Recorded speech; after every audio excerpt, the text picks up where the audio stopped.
showing some skin and raising some eyebrows. Did everybody get signs? This is still a really prevailing concept and idea in our society that our apparel dictates the kind of treatment we receive, and it dictates the respect that we receive. A group of fired up North Texans gathered in Dallas this afternoon for a slut walk. Raise your voice, get on your feet, fight for our sisters, fight for our streets. I know it is definitely a controversial name, but we're trying to reclaim that word and take the power away from that word. And we want to specify that women dressing like sluts is not how people get raped. Toronto held the first slut walk after a police chief there said to avoid being raped, women should stop dressing like sluts. I don't generally get this vocal about causes. McKinney resident Makita Johnson says she was outraged by the victim blaming. What made me want to do the walk is it's not right that we're teaching don't get raped when we should be teaching don't rape. Whatever we wear, wherever we go, yes means yes and no means no. They're being called slut walks, protests in cities across the U.S. and in Canada. The message from so-called slut walkers: rape is never the victim's fault. You can wear whatever you want, and it's never an invitation.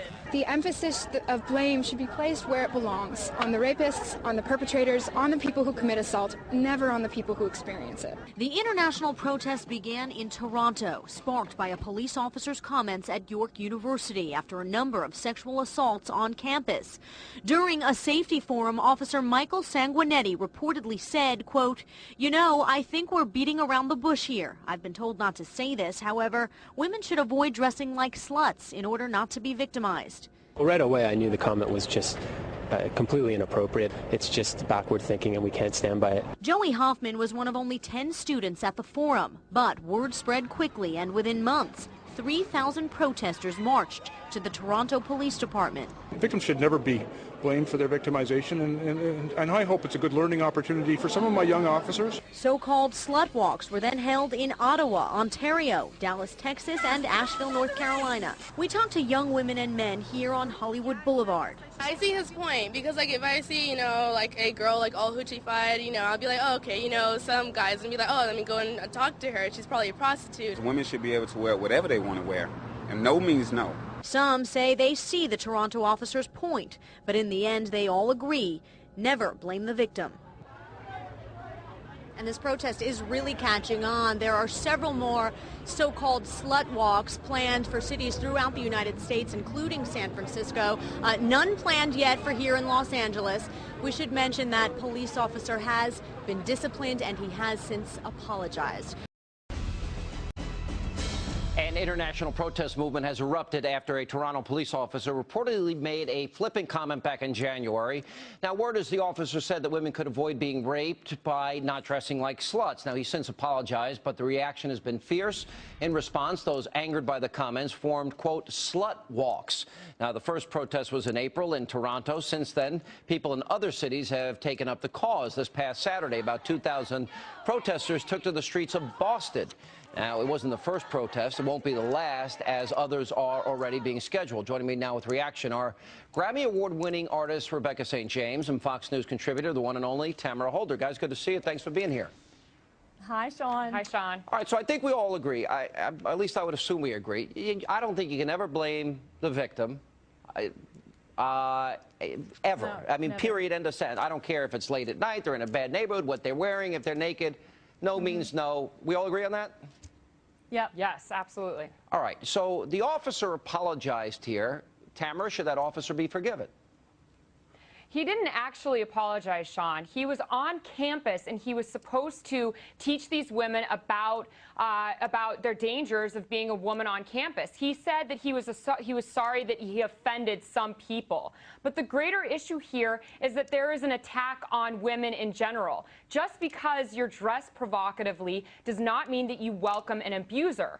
And, if you're a parent out there and you have a son, you should tell your son, if you ever touch a woman, you will go to prison. And right, if you have a daughter, with that. We just all conceded that point. No one's disagreeing. No means no. But he didn't recant. No one ever blame the victim. We all agree. But here's the question: is there? Look, I think of all the women in my life. The fact that rape happens is a horrifying thought. You don't want any woman to ever be a victim of this. So the question is there advice, if it's on a college campus, to the women in our lives that can reduce their risk, and are you allowed to talk about it? Rebecca. You know, I mean, I absolutely agree with you that there is never an excuse, no matter how a woman is dressed, for a man to abuse a woman. I think there has to be responsibility, though, for what a woman is wearing, personal responsibility. I love the T-shirt, modest is hottest. I absolutely believe it. I got married 2 weeks ago to a holy hunk. I've lived out purity. I've spoken about it. I have a book about it. I have a song about it. Purity and modesty go hand in hand. I think when a woman is dressing in an immodest way, in a provocative way, she's got to think about what is she saying by her dress. Because to a lot of guys, and I just wrote another book about it called What Is He Thinking? I interviewed these guys, and they're saying, one of them is me. Yes, one of them is absolutely you. You're in the book. All right, but let me ask you this, but I want to stay specifically on this point. They're asking for sex. They're asking for sex if they're dressing immodestly. Women are asking for sex by the way that they're dressed? Yes. Are you kidding me? Yes. 44% of all girls who are raped are under the age of 18. This is a major problem that we have in society. Tamara, I mean, what are women saying by dressing provocatively? I mean, I think they're saying, I'm easy. I'm asking you to look at me as a sexual object rather than a woman worthy of respect. And I think these women that are marching and saying, I should be able to wear whatever I want and have absolutely no responsibility for it. Okay, do they want to be treated like a sexual object all the time? I disagree with you. What are they saying? These mothers, these women mothers that are marching, what are they saying to their young girls? Absolutely. Yes, we got to run. Last question. Tamara, would you advise your daughter not to dress provocatively? No, I would tell my daughter to dress however she wanted and to be aware of the signs of an abusive person. That is It has nothing to do with how you dress, but who you are inside. Yeah, we have established that. You don't blame the victim. I'm just asking, would you... I think we as women need to be responsible for what we're wearing. I think we need to be responsible for what we're wearing and how it is impacting the men in our lives. All right, we got to run. Guys, good to see you both. Rebecca, Tamara?